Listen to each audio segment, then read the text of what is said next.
ತುರ್ದಿಟ್ಕೊಂಡಿರೋ ಸೌತೆಕಾಯಿನ ಹಾಕೊಂತ ಇದ್ದೀನಿ. ಹಾಗೆ ತುರ್ದಿಟ್ಕೊಂಡಿರೋ ಕ್ಯಾರೆಟ್ ಅನ್ನ ಹಾಕೊಂತ ಇದ್ದೀನಿ ಸ್ವಲ್ಪ. ಹಾಗೆ ಸಣ್ಣದಾಗಿ ಹೆಚ್ಚಿಕೊಂಡಿರೋ ಈರುಳ್ಳಿ, ಸ್ವಲ್ಪ ಕಾಯಿ ತುರಿ, ಒಂದ್ ಸ್ವಲ್ಪ ಕೊತ್ತಂಬರಿ ಸೊಪ್ಪು,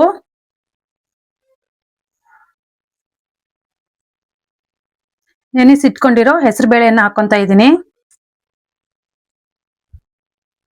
ಇವಾಗ ಸ್ವಲ್ಪ ಉಪ್ಪನ್ನ ಹಾಕೊಂತ ಇದ್ದೀನಿ. ಹಾಗೆ ಸ್ವಲ್ಪ ಮೆಣಸಿನಕಾಯಿ ಪುಡಿಯನ್ನ ಹಾಕೊಂತ ಇದ್ದೀನಿ. ಇವಾಗ ಇದನ್ನ ಚೆನ್ನಾಗಿ ಮಿಕ್ಸ್ ಮಾಡ್ಕೊಳ್ಳೋಣ.